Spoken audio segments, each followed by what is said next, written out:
డా పని చేసుకునే అమ్మాయిని పాటుకొని ఎంత పొడుస్తున్నారు కాకుల్లాగా. శ్రీకృష్ణ గారు నాకు నిజంగా మీరు చెప్పిన ఈ వర్డ్‌కి నాకు సీరియస్‌గా చెప్తున్నాను. నాకు కళ్ళెంట వాటరొస్తున్నాయన్నమాట. ఎందుకంటే ఎంత టార్చర్ అనుభవించుంటే, ఎంత బాధపడి ఉంటే నేను నిజంగా ఈ స్టేజ్‌లో ఉన్నానో మీరు కరెక్ట్‌గా చెప్పారు.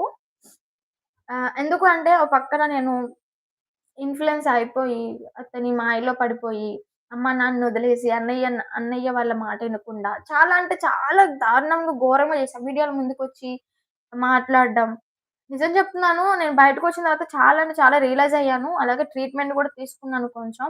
కానీ సాయి కృష్ణ గారు థాంక్ యూ సో మచ్. మీరు మంచిగా నన్ను అర్థం చేసుకున్నారు. మీరన్న మాటకి నాకిప్పుడు ఏడుపొచ్చేసిందనమాట. థాంక్ యూ సో మచ్ అండి. Sorry for emotional. ఆయన అన్న దానికి నాకు కొంచెం ఎమోషనల్